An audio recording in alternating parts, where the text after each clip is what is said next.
हरि ओम प्रिय आत्मन, आप सब में विराजमान प्रभु को मेरा कोटि कोटि प्रणाम। आत्मन, आज हम एक ऐसी कथा सुनने जा रहे हैं जो हमें धैर्य, भक्ति, विनम्रता और अहंकार, इन चारों का गहरा रहस्य समझाती है। ये कथा है राजा अम्बरीश की, जो भगवान विष्णु के परम भक्त थे, और महर्षि दुर्वासा की, जिनका तेज और क्रोध तीनों लोकों में प्रसिद्ध था। आत्मन, जब भक्ति पूर्ण समर्पण के साथ की जाती है तो व्यक्ति के जीवन में भगवान दिव्य संरक्षण अपने आप उतर आता है। लेकिन जब अहंकार हृदय पर हावी हो जाए तो महान से महान योगी भी संकट में पड़ जाते हैं। आज की ये कथा कोई पुराणों की मात्र कहानी नहीं, बल्कि हर उस साधक के लिए दर्पण है जो ईश्वर की ओर बढ़ना चाहता है और ये जानना चाहता है सच्चा भक्त कौन है, भक्ति का प्रभाव कितना विशाल है और क्रोध का अंत किस दिशा में ले जाता है।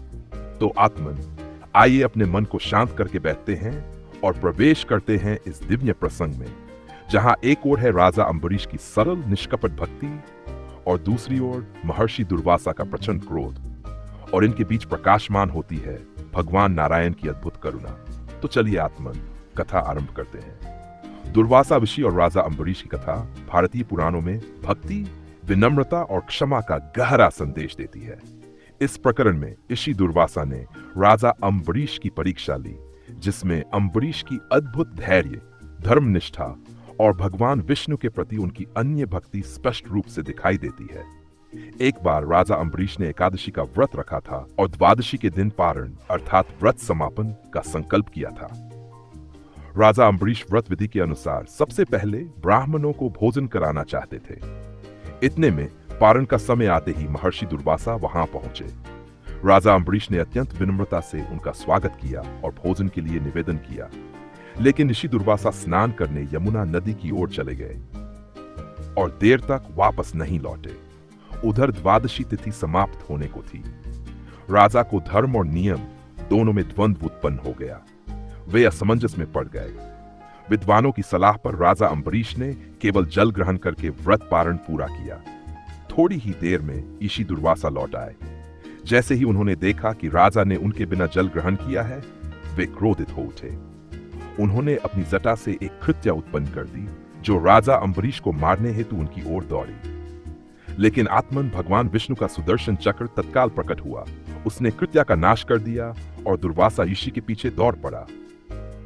ऋषि दुर्वासा भयभीत होकर भागते हुए ब्रह्मा जी के पास पहुंचे, परंतु ब्रह्मा जी ने भी अपनी असमर्थता व्यक्त की। वे महादेव के पास गए, पर भगवान शिव ने भी कहा कि इस विषय में वे कुछ नहीं कर सकते और उन्हें भगवान नारायण की शरण लेने की सलाह दी। अंततः ऋषि दुर्वासा भगवान नारायण के पास पहुंचे। भगवान नारायण ने अत्यंत शांत भाव से कहा कि उन्हें जाकर अपने भक्त राजा अम्बरीश से क्षमा मांगनी चाहिए। जब दुर्वासा ऋषि लौटकर आए तो उन्होंने देखा कि राजा अम्बरीश अब भी भूखे खड़े उनकी प्रतीक्षा कर रहे थे। ये देखकर ऋषि आत्मग्लानि से भर उठे। उनके पश्चाताप को देखकर राजा अम्बरीश ने स्वयं सुदर्शन चक्र से प्रार्थना की। तभी सुदर्शन चक्र शांत हुआ। इस घटना से भक्ति, विनम्रता, क्षमा और धर्मपरायणता का महत्व सिद्ध होता है। साथ ही ये भी दिखाई देता है कि ऋषि दुर्वासा का ये प्रसंग भी कृपा प्रसाद का ही रूप है, जो भक्त को और अधिक पावन करने का मार्ग है। इधर भगवान की भक्त वात्सलता और तत्परता का दर्शन होता है।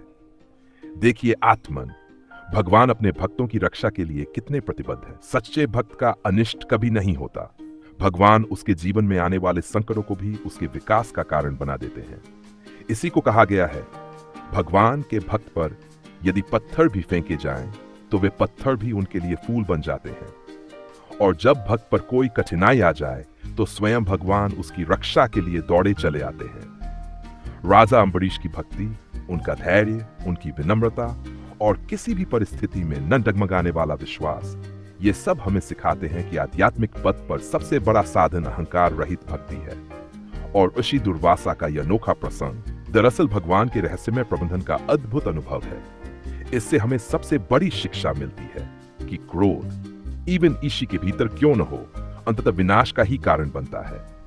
अहंकार जितना बड़ा होगा, परीक्षा भी उतनी ही बड़ी सामने आएगी। तो आत्मन, यदि इस दिव्य कथा ने आपके मन में थोड़ी सी भी भक्ति जगाई हो, यदि आपके हृदय में यह विश्वास जागा हो कि ईश्वर अपने भक्तों का सदैव साथ देते हैं, तो इस दिव्य संदेश को अधिकाधिक आत्माओं तक पहुंचना चाहिए।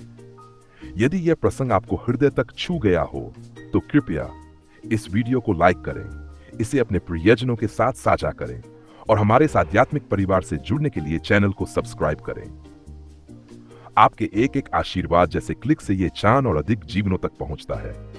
ईश्वर आपकी राहें सरल करे, आपके मन में सदैव शांति और भक्ति बनाए रखें। हम फिर मिलेंगे एक और दिव्य कथा, एक और आध्यात्मिक संदेश के साथ। हरि ओम, धन्यवाद।